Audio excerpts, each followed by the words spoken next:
123장에 나오는 14절 롯이 아브라함을 떠난 후에 여호와께서 아브라함에게 이르시되 너는 눈을 열어 너 있는 곳에서 동서남북을 바라보아라. 보는 땅을 내가 너와 네 자손에게 주리니 영원히 이르리라. 내가 내 자손으로 땅의 뜻과 같게 하리니 사람의 땅의 뜻을 맹세할 수 있을지 내 자손도 쓰리라. 너희 일어나 그 땅을 종과 행하로 행하여 보라. 내가 그것을 내게 주리라. 이 말씀이 서론적으로 해서 여호수아의 또 이제 시작되어지는 가나안 땅에 대해서 한번 살펴보려고 그래요. 이 여호수아는 구약의 이름이지만은 신약에 와서는 예수아 해가지고 예수님이라는 그런 뉘앙스를 풍기는 이름이 여호수아예요. 왜 그런가 하면은 모세가 광야에서 율법을 받고 마지막에 가나안 땅에 들어가지 못하고 죽었고 그 뒤에 후계자 되는 여호수아가 가나안 땅으로 들어가는 이러한 어떤 모습을 가지고 여호수아가 모세는 구약의 관점으로 봤고 여호수아의 사역, 가나안 땅은 신약의 관점에서 이 부분을 봤기 때문에 그래서 그렇게 좀 나누는 것으로 우리가 알고 있죠. 그래서 이러한 여호수아에 나타나는 이 가나안 땅의 정복이라는 요구는 하나님께서 아브라함에게 약속하신 구체적으로 그 아브라함의 언약에 나타나는 그 약속, 그 언약의 그 성격적인 부분을 가나안 땅을 어떻게 정복해 가느냐 하는 부분을 가지고 보통 이야기를 많이 해요. 그래서 여호수아에 나타나는 이 가나안 땅에 그 부분은 언약 성취적인 부분을 많이 인용을 하는 것으로 우리가 압니다. 그래서 그런 부분은 기본적인 부분인데 오늘 1장을 통해서 간단하게 살펴볼 부분은 언약이라는 이 부분에서 여호수아의 그 가나안 땅의 시작을 돌아보는 부분을 통해서 근본적으로 이 여호수아에서 나타나는 이 가나안 땅의 어떤 본질적인 그 부분은 분명히 하나님의 언약의 본질과 성질적인 부분을 보여주고 있지만 그러나 그러한 것들의 기본을 해가지고 이 가나안 땅에 나타나고 있는 땅에 대한 그 개념을 전체적으로 볼 것 같다면 단순하게 언약의 관점에서만 봐지는 것으로부터 시작하지만 그러나 전체적으로 보게 되게 되면 이 땅, 특별히 하나님께서 우리에게 말씀하시고 하시는 이 땅의 개념이 하늘과 땅의 관점에서 보아지게 되면 무엇을 의미하는가라는 부분을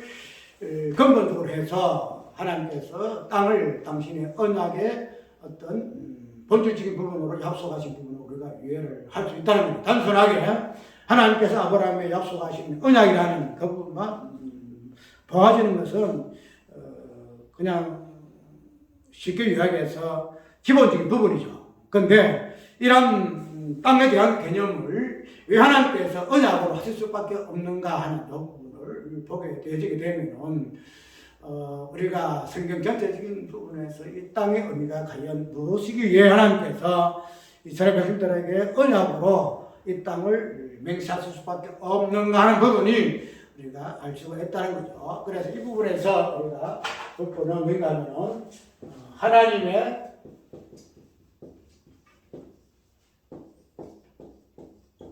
발등상이라는 그 관점에서 우리가 이 땅의 개념을 한번 살펴보려고 그래요. 우리가 이 여호수아의 입장에서 나오는 그 본문이 이제 쭉 이어나가는데 그런 부분을 통해서 좀 뉘앙스적인 부분이 뭔가 하면은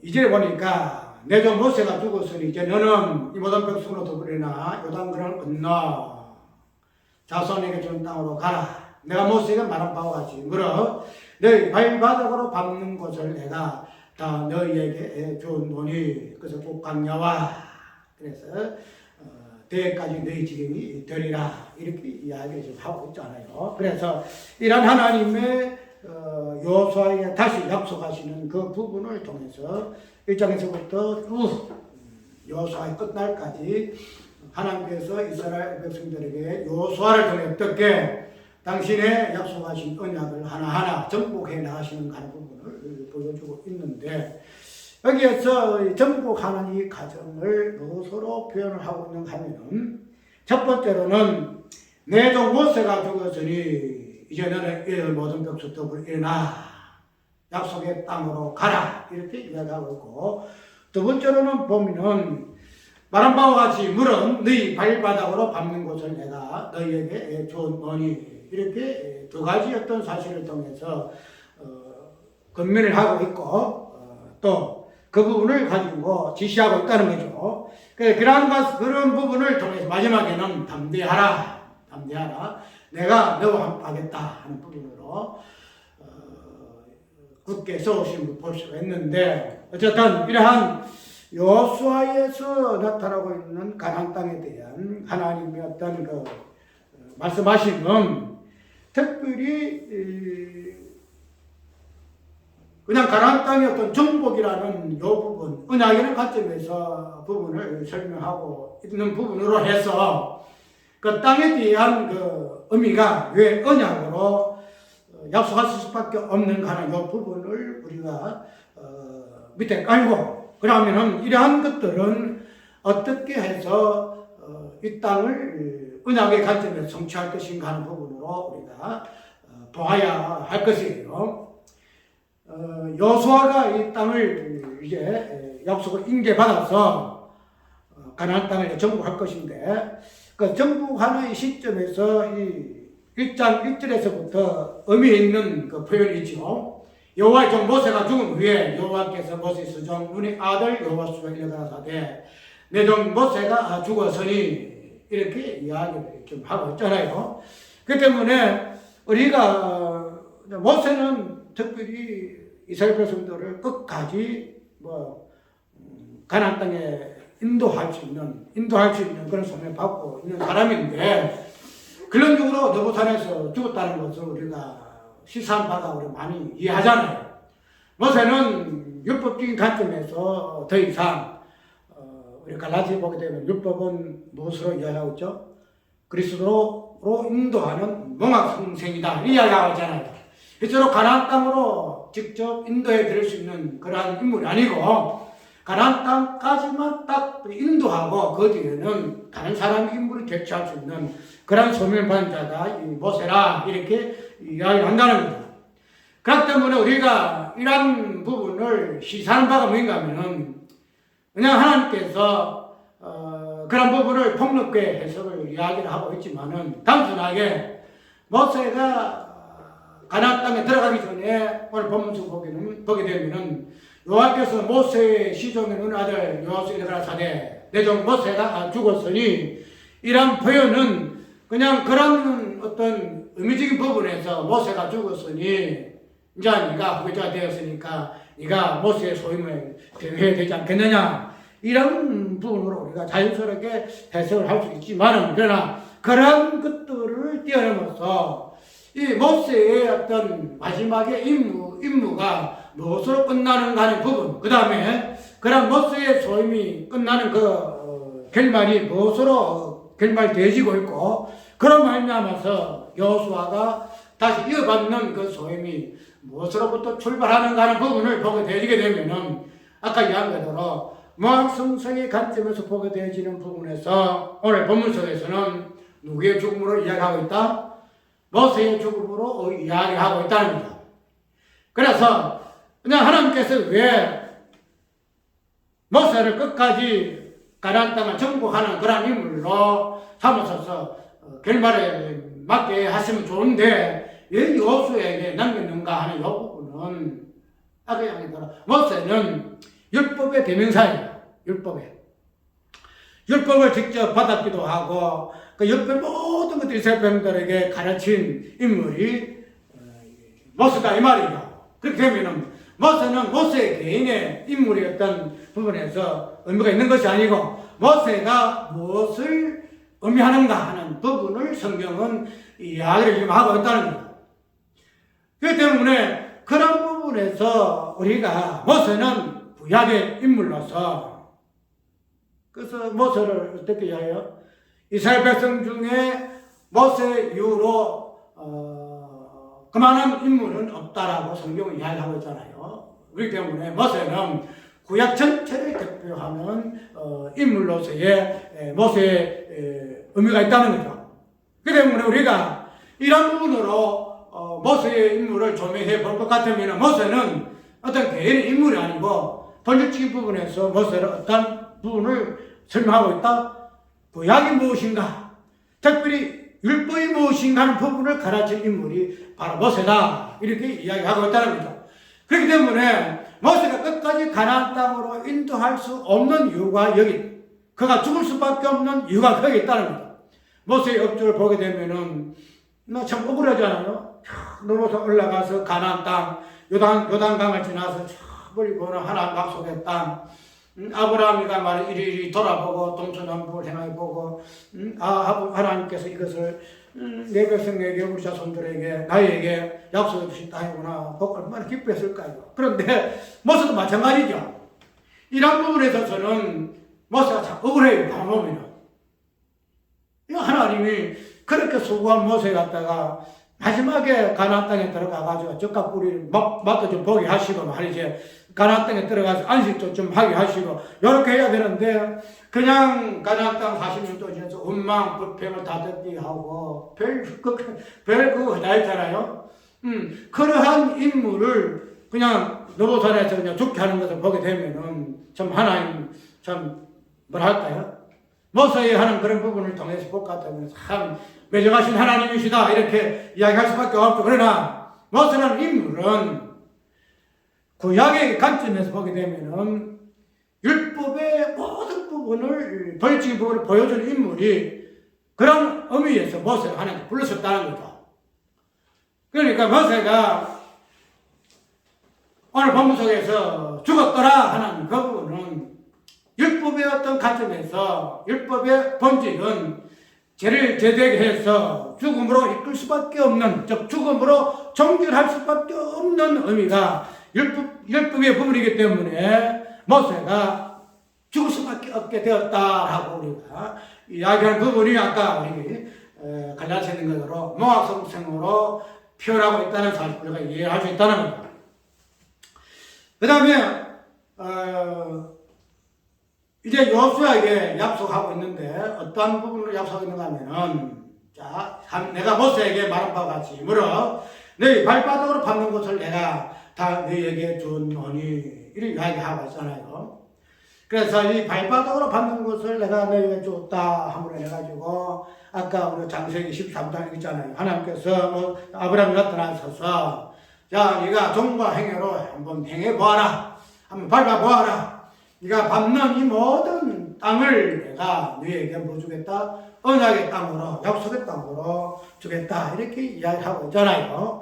그렇기 때문에 그런 하나님의 언약의 그 땅, 아브라함이 약속하신 그 땅은 아브라함이가 종과 행으로 동서남북으로 밟는 그 땅을, 그 부분을 가지고 하나님께서 약속하셨다는 겁니다.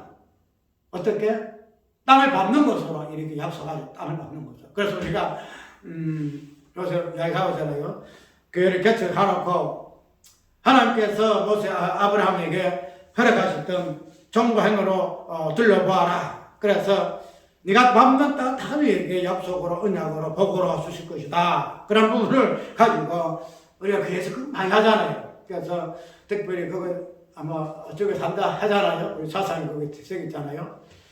그런 부분을 보게 되게 되면은, 자, 하나님께서 아브라함에게 땅을 밟아가지고 땅을 밟는 그러한 행위를 통해서 땅을 언약으로 하셨다 하는 부분을 아브라함에게 약속하셨고, 그러한 약속의 그 모습이 오늘 여호수아에게 다시 언급하는 부분을 볼 수 있잖아요. 그래서 이 여호수아는 아브라함의 그 언약의 시작이 여호수아에 있어서의 가나안 땅을 정복함으로 해서 그 언약이 어떻게 성취하는가 하는 부분이, 이스라엘 백성들이 가나안 땅을 그 밟는 이러한 행위를 통해서 하나님께서 약속을 이행하시고 성취하셨다는 사실을 우리가 알 수가 있다는 거죠. 그러면 우리가 이런 부분을 기본으로 알고 언약을 이해할 것인데, 그러면은 아까 이야기한 대로 이 땅이라는 것은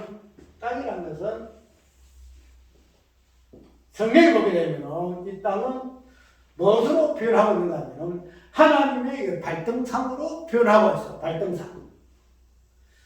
가나안 땅을 단순하게 하나님께 약속을 하셨고 그 성취의 개념 우리 색깔들에게 언약의 복으로 줬다라는 그 땅으로 우리가 이해를 하는데, 하나님께서 그 언약의 의미를 가나안 땅의 개념으로 언약하시고 약속하신 그 복으로 준 그 의미가 무엇인가 하면은 그 땅이 무엇이다? 하나님의 발등상이기 때문에 그러하다. 우리는 이렇게 이해를 한다는 거다.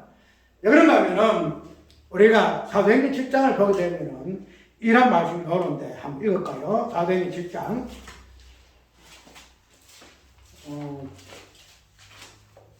오늘은 조금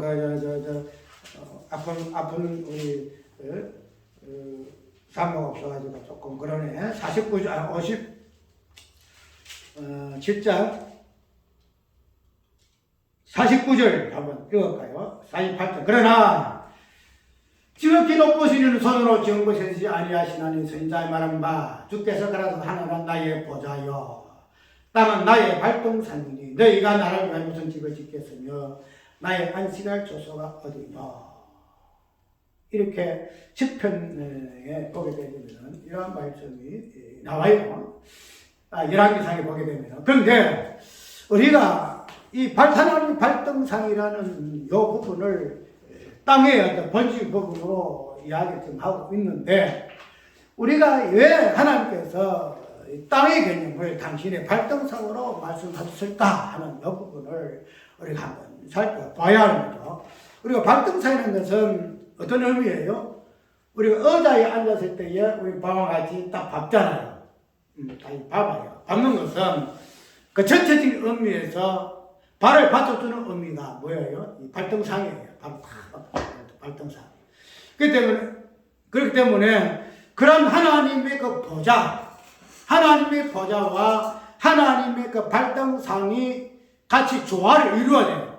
하나님의 보좌에 앉았는데 그 바다에 앉아진 그 발을 받쳐줄 등상이 없었게 되면은 어떻게 되겠어요? 보좌에 앉은 그 모습이 굉장히 불안해요.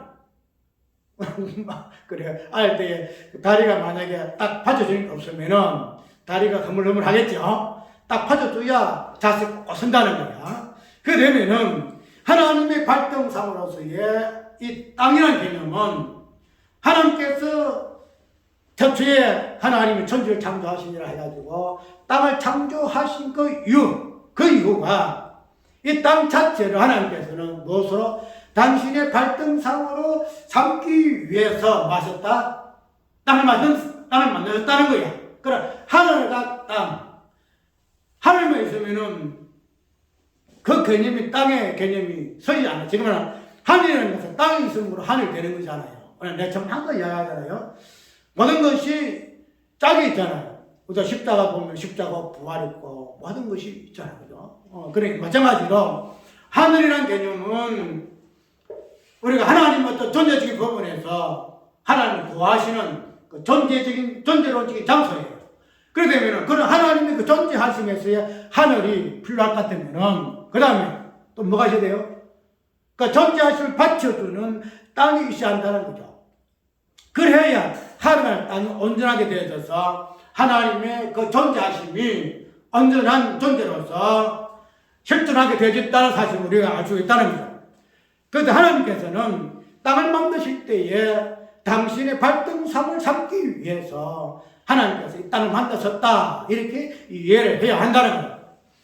그러면은 이 발등상이라는 요거는 당초 하나님께서 당신의 발을 딛기 위해서 발등상을 이렇게 땅을 만들었었는데,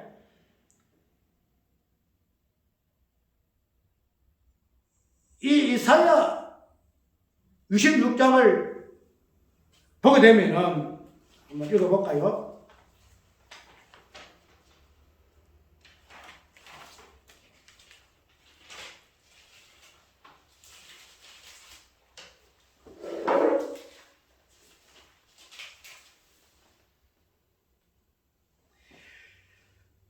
여호와께까지 말씀하시되 하늘 나의 보좌요 땅은 나의 발등상이요 내가 나를 위하여 무슨 집을 지을꼬 나의 안식할 곳은 어디라 이런 말씀은 또 동일한 말씀인데 마태복음 5장의 35절 우리가 한번 읽어볼까 하면은 여기서도 발등상의 어떤 개념이 또 같이 나오는데 우리가 이 발등상이라는 이 개념은 하나님의 어떤 발을 받쳐주는 부분에서 개념이 나오지는데 이 발등상 삼으려고 하는 이 부분을 가지고 성경은 무엇을 얘기하는가 하면은 내가 원수로 내 발등상 되게 하기까지 너는 내 우편에 앉아라. 기억납니까? 예수님 하나님께서는 원수로 발등상으로 삼게 하기 위해 하기까지 하나님은 예수님을 우편에 앉아서라 이렇게 말씀하고 있다는 거죠. 그 때문에 하나님에게 발등상, 땅이 하나님의 발을 받쳐줄 수 있는 이 발등상에 온전한 발등상은 뭔가 하면 원수로 예수님이 완전히 짓밟을 때에 그 짓밟는 그러한 완전성을 가지고 무엇으로 이야기하는가 하면 하나님의 발등상이라 이렇게 이야기를 한다는 거죠.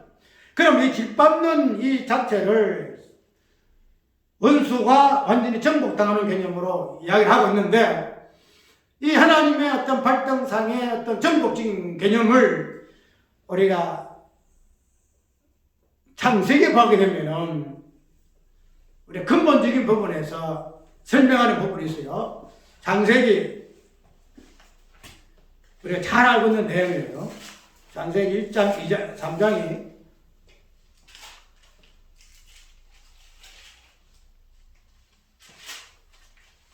3장에 읽습니다.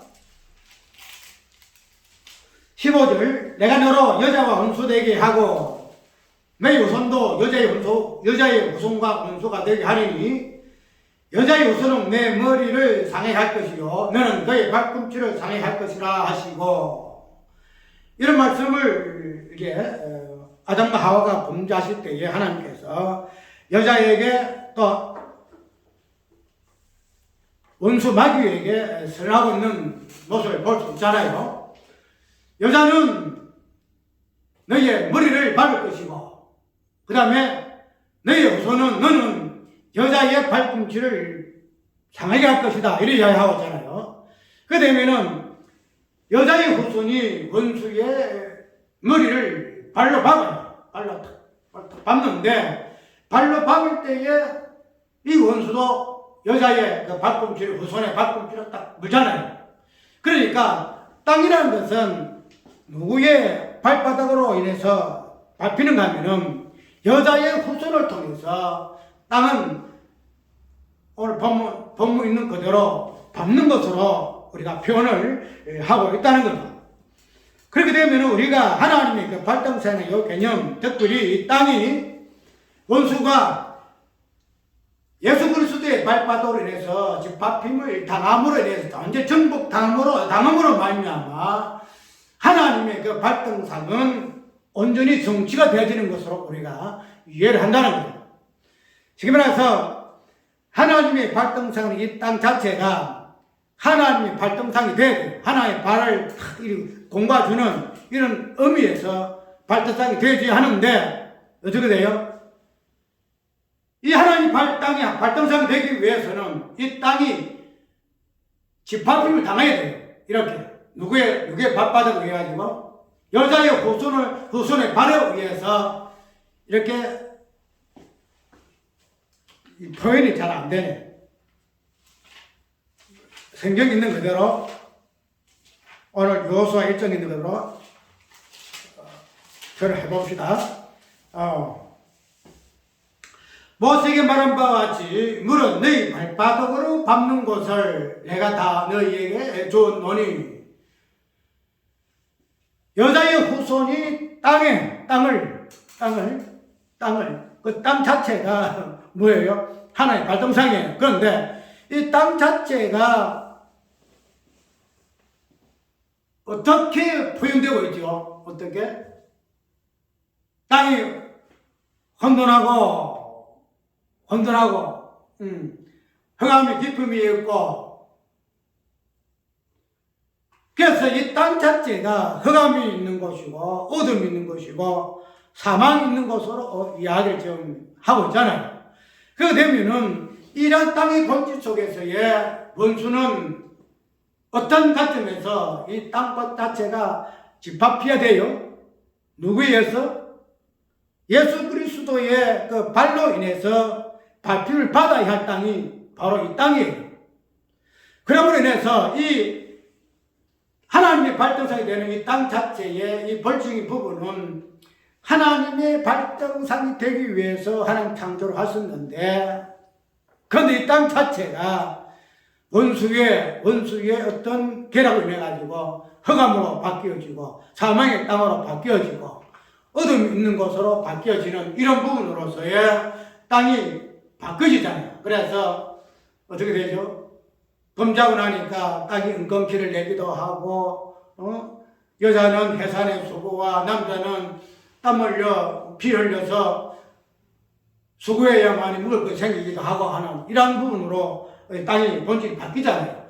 이런 부분을 어떻게 하나님의 온전한 발등상으로 회복시키는가 하면은 여자의 순대로 예수 그리스도가 그 발로 오늘 본문에 있는 것으로 발바닥으로 밟는 것을 그런 행위를 통해서 이 땅은 어떻게 회복되는가 하면은 하나님의 발등상으로 온전히 회복되어진다는 거죠.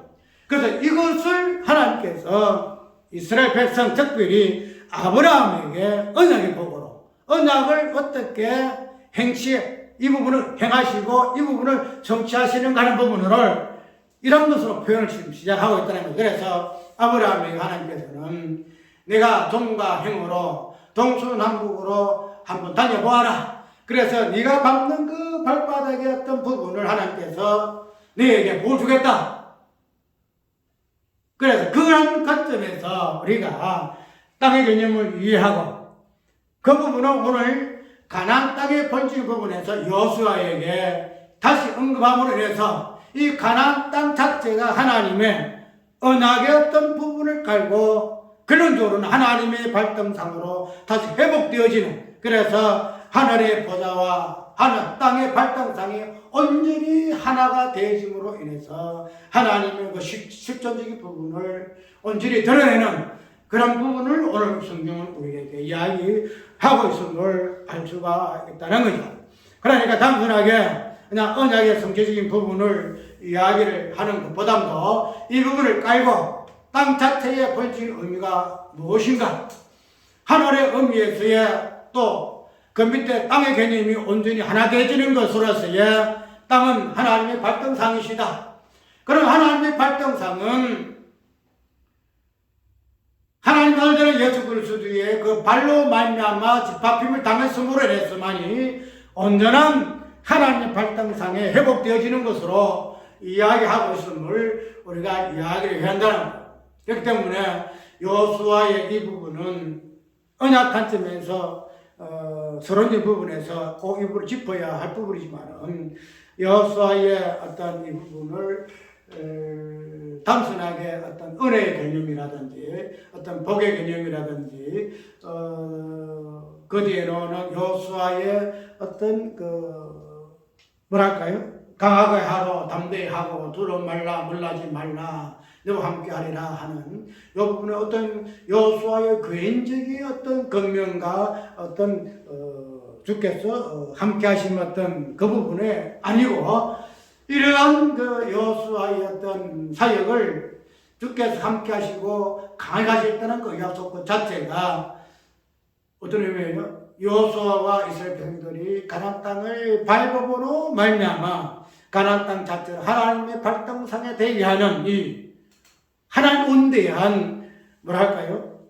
그 부분의 성체적인 부분에서 하나님께서 당신이 강하게 약속하시는 담대하라.